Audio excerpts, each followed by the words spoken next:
Movie के start में हमें एक लड़की को दिखाया जाता है जिसका नाम जीमू था। वो डॉक्टर के साथ बैठी हुई थी। दरअसल यहाँ पर जीमू को मॉन्स्टर्स नजर आते थे जो कि एक आम इंसान नहीं देख सकता, और यही वजह थी जीमू की मदर ने उसको मेंटल असाइलम में एडमिट करवा दिया था। जीमू की मदर ये सोचती थी कि उनकी बेटी पागल हो गई है। अब जब डॉक्टर जीमू से पूछ रहे थे कि क्या तुम्हें अब भी मॉन्स्टर्स नजर आते हैं, तो तभी जीमू डॉक्टर के हाथ पर देखती है एक छोटा सा मॉन्स्टर जो डॉक्टर के हाथ पर स्क्रैचेस मार रहा था। तभी जीमू कहती है नहीं, मुझे मॉन्स्टर्स नहीं नजर आते। वो झूठ बोल देती है। वो ऐसा इसलिए कर रही थी क्योंकि अब उसे इस मेंटल असाइलम से जाना था, और डॉक्टर को ये लगता है कि जीमू बिल्कुल ठीक हो गई है, इसलिए डॉक्टर उसको जाने देते हैं। इसके बाद जीमू ने एक सुपरमार्केट में जॉब शुरू कर दी थी क्योंकि उसकी मदर किसी बीमारी की वजह से हॉस्पिटल में एडमिट थी। एक दिन जीमू जब सुपरमार्केट में काम कर रही थी तो वहाँ पर उसको एक मॉन्स्टर नजर आता है। उससे काम में बहुत सारी गलतियाँ हो जाती हैं। इस बात पर उस सुपरमार्केट का ऑनर उसको बहुत ज्यादा डांटता है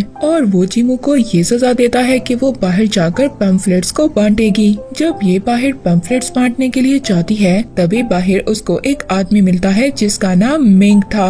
ये एक मॉन्स्टर हंटर था और ये यहाँ पर एक मॉन्स्टर का ही शिकार करने के लिए आया था। यहाँ पर हम इसके एक फ्रेंड पेपर को भी देखते हैं। ये मेंग का फ्रेंड था और ये इसके काम में इसकी हेल्प किया करता था। और यहाँ पर आप पेपर को बिल्कुल वैसा ही समझ सकते हैं कि जैसे एक इंसान के पास कोई उसका बेस्ट इंस्ट्रूमेंट हो जिसको वो अपनी हेल्प के लिए यूज करता हो, और ये पेपर भी बिल्कुल वैसा ही था। ये हर काम में उसकी हेल्प किया करता था और मजे की बात ये थी कि ये पेपर इंसानों की तरह बोलता था। अब हम देखते हैं कि जीमू तो उसे मना कर रही थी कि यहाँ पर कोई भी मॉन्स्टर नहीं है, मगर जीमू के मना करने के बावजूद मेंग और उसका पेपर सुपरमार्केट में चले जाते हैं। जब ये तीनों देखते हैं तो बहुत ज्यादा हैरान हो जाते हैं क्योंकि वहाँ पर वाकई ही एक मॉन्स्टर था जो सब चीजों को फ्रीज कर रहा था। उस मॉन्स्टर को पकड़ने के लिए वो उस पेपर पर एक रास्ता बना रहा था और अपने पेपर को उस मॉन्स्टर को जगाने के लिए भेजता है जो कि सो रहा था। अब वो पेपर जब मॉन्स्टर को जगा देता है तो वो मॉन्स्टर उस पेपर को पकड़ने की ही कोशिश कर रहा था और वो पेपर उस मॉन्स्टर को उस जगह पर ला रहा था जहाँ पर मेंग ने पेपर पर मैजिकल रास्ता बनाया था कि जिससे वो मॉन्स्टर को उसकी दुनिया में वापस भेज सके। मगर मेंग ने यहाँ पर एक गलती कर दी थी। उसने जो मैजिकल रास्ता बनाया था उसका एक सर्कल कंप्लीट नहीं किया था, जिस वजह से वो मॉन्स्टर अब आजाद हो गया था और वो पेपर और मेंग के पीछे पड़ जाता है। मगर इसके बावजूद मेंग वहाँ पर एक मैजिक करता है और उस मॉन्स्टर को क्रिस्टल में बदल देता है। ये देखकर जीमू बहुत ज्यादा खुश हो गई थी। जीमू अब इसलिए खुश थी, उसको पता चल गया था कि वो दुनिया में अकेली नहीं है जिसको मॉन्स्टर्स नजर आते हैं। कोई और भी है जो ये मॉन्स्टर देख सकता है। इस बात पर वो मेंग से बहुत सारे क्वेश्चंस करती है, मगर मेंग उसका किसी भी बात का जवाब नहीं देता और वहाँ से चला जाता है। मगर जाते हुए मेंग वो क्रिस्टल वहीं सुपरमार्केट में गिरा देता है। वो क्रिस्टल अब जीमू के पास था, वो उसे मिल गया था। इसके बाद हमें एक लेडी दिखाई जाती है जो अपने मैजिक से ये सब कुछ देख रही थी और वो कहती है कि मुझे इसी लड़की की तो तलाश थी। वो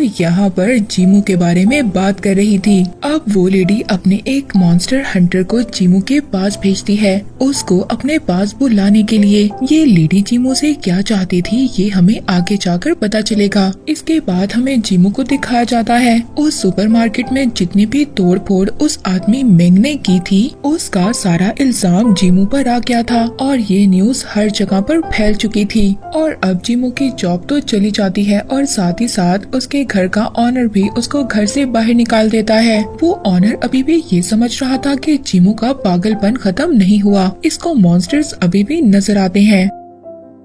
तभी हमें वही मॉन्स्टर हंटर मेंग दिखाया जाता है। उसके घर पर एक लड़की आती है। ये लड़की इससे मॉन्स्टर क्रिस्टल खरीदा करती थी। मेंग वो मॉन्स्टर क्रिस्टल ढूंढने लगता है मगर उसको वो क्रिस्टल नहीं मिल रहा था। क्योंकि उसने वो क्रिस्टल तो सुपरमार्केट में ही गिरा दिया था और अब वो उस लड़की को छोटे छोटे क्रिस्टल दे देता है, मगर इसके बदले में वो लड़की उसको बहुत कम पैसे देती है क्योंकि वो कहती है कि ये क्रिस्टल मेरे किसी भी काम के नहीं है। और अब वो लड़की जाते हुए मेंग से कहकर जाती है कि इस बार जब मॉन्स्टर और इंसानों के दरमियान का दरवाजा खुलेगा तो तुम्हारे पास एक आखिरी रास्ता होगा अपने भाई के क्रिस्टल को पाने का, और अगर वो उसे हासिल ना कर पाया तो वो क्रिस्टल उसको कभी भी वापस नहीं मिलेगा। और ये कहकर वो लड़की उसके घर से चली जाती है। उधर दूसरी तरफ हमें जीमू को दिखाया जाता है जो अकेली रात में इधर उधर घूम रही थी। तभी अचानक से रास्ते में कुछ मॉन्स्टर्स जीमू पर अटैक कर देते हैं।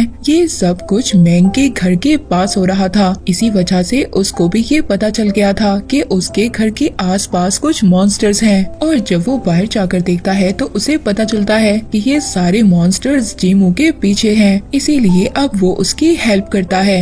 वहाँ पर मॉन्स्टर्स बहुत ज्यादा थे, इस वजह से मैंग भी उन मॉन्स्टर्स का मुकाबला नहीं कर पा रहा था। तभी वहाँ पर और भी बहुत सारे मॉन्स्टर्स हंटर आ जाते हैं और वो उन सभी मॉन्स्टर्स को चुटकियों में खत्म कर देते हैं क्योंकि उनके पास मैंग से भी ज्यादा अच्छे वेपन्स थे मॉन्स्टर्स को पकड़ने वाले। और साथ ही साथ वो सभी मॉन्स्टर हंटर्स मैंग को ये कह रहे थे कि ये उनका एरिया है, यहाँ पर वो आइंदा कभी भी ना आए। दरअसल ये जितने भी मॉन्स्टर हंटर्स थे ये मॉन्स्टर्स को क्रिस्टल में बदलकर बेचने का काम किया करते थे। अब जीमू वहाँ से जल्दी से भागकर मैंग की गाड़ी के अंदर आकर बैठ गई थी और उसको वो क्रिस्टल भी दे देती है जो उसको सुपरमार्केट से मिला था। साथ ही साथ मैंग को वो अपनी स्टोरी भी सुनाती है कि जब वो बहुत छोटी थी जब से उसको मॉन्स्टर्स नजर आते हैं, इसी वजह से उसकी मदर ने उसको मेंटल असाइलम में एडमिट करवा दिया था। सब लोग मुझे ये समझते थे कि मैं पागल हूँ और अब मुझे ये समझ नहीं आता कि ये सब मॉन्स्टर्स मेरी जान के दुश्मन क्यों हैं। मैं कहता है कि इन बातों के बारे में तो मैं कुछ नहीं जानता, मेरे पास तुम्हारे सवालों का कोई जवाब नहीं है, मगर हाँ मैं एक आदमी को जानता हूँ जो तुम्हारे सभी सवालों का जवाब दे सकता है। अगली सुबह मैंग जीमू को लेकर उस आदमी के पास चला जाता है जिस आदमी की आधी बॉडी शेर की तरह और आधी इंसान की तरह थी। इसका मतलब ये था कि वो आदमी भी मॉन्स्टर था और वो इंसानों की दुनिया में रहने की वजह से आधा इंसान बन गया। वो आदमी अब जीमू को बता रहा था। वो आदमी बताता है कि मॉन्स्टर्स और इंसानों की दुनिया बिल्कुल अलग है और कभी कभी ऐसा होता है कि ये दुनिया आपस में मिक्स हो जाती है जिसकी वजह से मॉन्स्टर्स इंसानों की दुनिया में आ जाते हैं और मॉन्स्टर हंटर उनको हंट कर कर क्रिस्टल में बदल देते हैं जिस वजह से उनकी पावर्स का कोई भी इंसान यूज कर सकता है। और तुम्हें मॉन्स्टर्स इसलिए नजर आते हैं कि तुम अगली गार्डियन हो, तुम मॉन्स्टर्स और इंसानों के दुनिया के दरमियान की अगली गार्डियन हो। वो गेट कुछ दिन में खुलने वाला है और जैसे ही वो ओपन होगा तुम्हें तुम्हारी सारी पावर्स मिल जाएंगी। और साथ ही साथ में वो आदमी एक लेडी का नाम भी बताता है। वो कहता है कि वो फर्स्ट गार्डियन है और वो ये नहीं चाहती कि अगली गार्डियन तुम बनो। ये आदमी यहाँ पर उसी लेडी की बात कर रहा था जिसको हमने देखा। वो लेडी जीमू को अपने पास लाना चाहती थी ताकि वो उसकी पावर्स ले सके। वो ये नहीं चाहती कि तुम उसकी जगह लो, इसीलिए वो गार्डियन मॉन्स्टर्स के जरिए तुम पर अटैक करवाती है और जैसे जैसे टाइम गुजरता रहेगा वो तुम्हें किडनैप करने की भी कोशिश करेगी क्योंकि जैसे जैसे गेट ओपन होने का टाइम होगा तुम्हें तुम्हारी पावर्स मिलना शुरू हो जाएंगी जिससे कि तुम पावर्स को यूज कर कर बहुत ज्यादा पावरफुल हो सकती हो। मगर हाँ, जब तक गेट ओपन नहीं हो जाता तुम्हें उस लेडी गार्डियन से बचकर रहना होगा। यहाँ पर वो आदमी जीमू को 2 कार्ड्स देता है जिसमें से कि एक कार्ड ऐसा था कि वो उस पर लगा सकती है जिस पर जीमू बहुत ज्यादा ट्रस्ट करती है और अगला कार्ड ऐसा था जो 3 दिन तक उसे इनविजिबल होने में हेल्प करेगा। अब ये सुनकर जीमू वो जो ट्रस्ट वाला कार्ड था वो मैंग के ऊपर लगा देती है क्योंकि इस वक्त सिर्फ मैंग ही था जिस पर वो ट्रस्ट करती थी। मगर इस बात से वो आदमी बिल्कुल भी खुश नहीं था और अब वो आदमी मैंग को कहता है कि तुम्हें जीमू को अपने साथ रखना होगा क्योंकि अब ये तुम्हारी रिस्पॉन्सिबिलिटी है, तुम इसको अपने साथ रखोगे। अब जब मैं जीमू को अपने साथ घर लेकर जा रहा था तभी रास्ते में हम देखते हैं कि वो एक लूप में फंस गए थे। इसका मतलब ये था कि उन पर कोई मैजिक कर रहा था और तभी हमें पता चलता है कि ये काम उसी मॉन्स्टर हंटर का था जिसको उस गार्डियन लेडी ने जीमू को लाने के लिए भेजा था। यहाँ पर मैंग और उस मॉन्स्टर हंटर की बहुत ज्यादा फाइट होती है मगर लास्ट में मैंग जीमू को बचाकर अपने घर ले आता है और वो जीमू से अब वो इनविजिबल कार्ड लेकर अपने घर पर लगा देता है, जिससे कि उसका घर बिल्कुल ही गायब हो जाता है इस डायमेंशन से। और इसी तरह अब 3 दिन तक उन्हें छुपकर रहना होगा। अगले दिन जीमू जब सुबह उठती है, यहाँ पर जीमू को वो पेपर बता रहा था जो पेपर मेंग के पास था, जो हमें पता है वो बोलता भी है। वो बता रहा था कि मेंग अपने बड़े भाई की तरह अच्छा मॉन्स्टर हंटर बनना चाहता है, क्योंकि उसका भाई बहुत अच्छा मॉन्स्टर हंटर था। जब जीमू उसके भाई के बारे में सुनती है तो उसको बहुत ज्यादा दुख होता है। जैसे जैसे टाइम गुजर रहा था, जीमू और मेंग की बहुत अच्छी दोस्ती हो गई थी।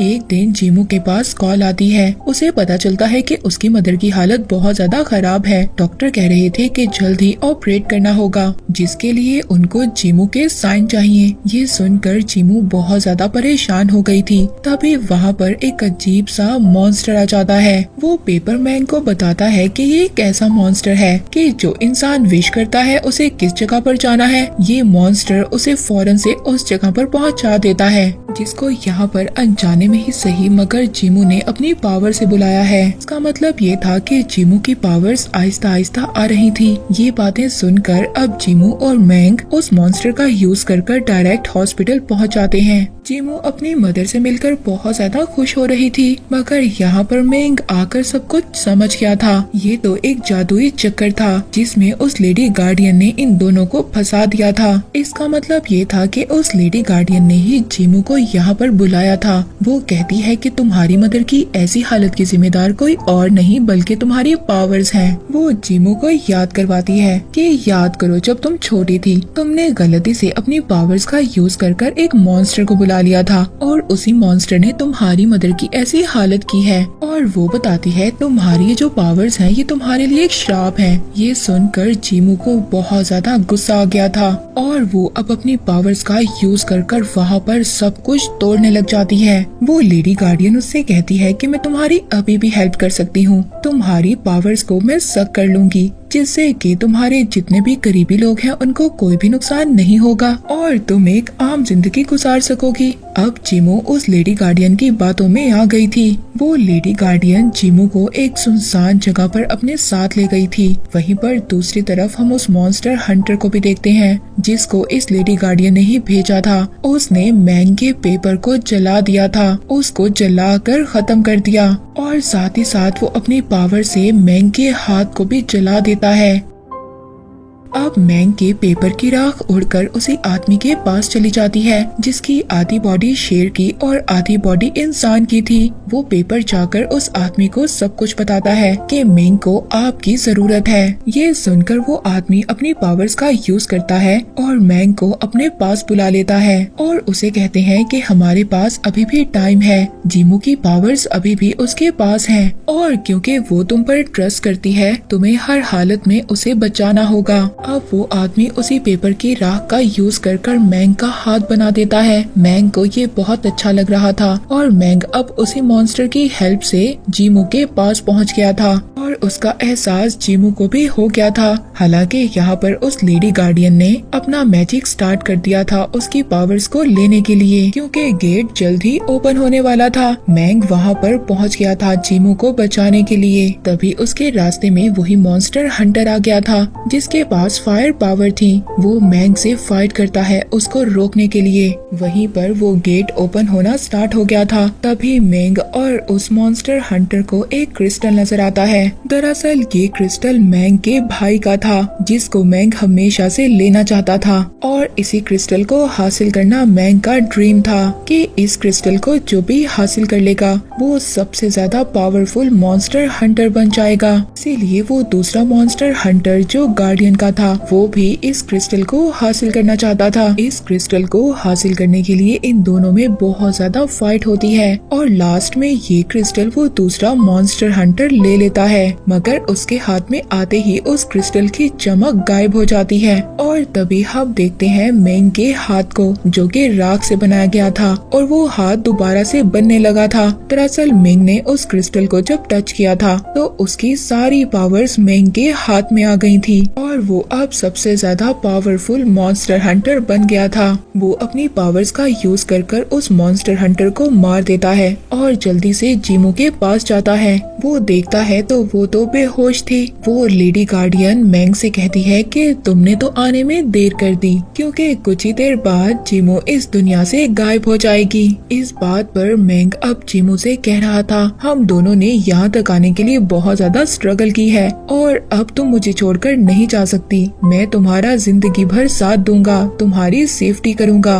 और ये सुनकर जीमू एक बार फिर दोबारा से खड़ी हो जाती है। गेट भी ओपन हो गया था और अब जीमू भी बहुत ज्यादा पावरफुल हो गई थी। जीमू के उठते ही वहाँ पर वही सुपरमार्केट वाला मॉन्स्टर आ गया था और जीमू ने अपनी पावर्स का यूज कर बड़ी ही आसानी से उस लेडी गार्डियन को मार दिया था जो उसकी पावर्स लेना चाहती थी, और साथ ही साथ वो उस सुपरमार्केट वाले मॉन्स्टर को भी उसकी दुनिया में वापस भेज देती है। इसके बाद जीमू और मैंग जब एक दूसरे को देखते हैं तो बहुत ज्यादा खुश हो रहे थे। दरअसल उन्होंने अपनी जिंदगी में वो सब कुछ हासिल कर लिया था जो वो पाना चाहते थे। और इसी के साथ ये मूवी यहीं पर एंड हो जाती है।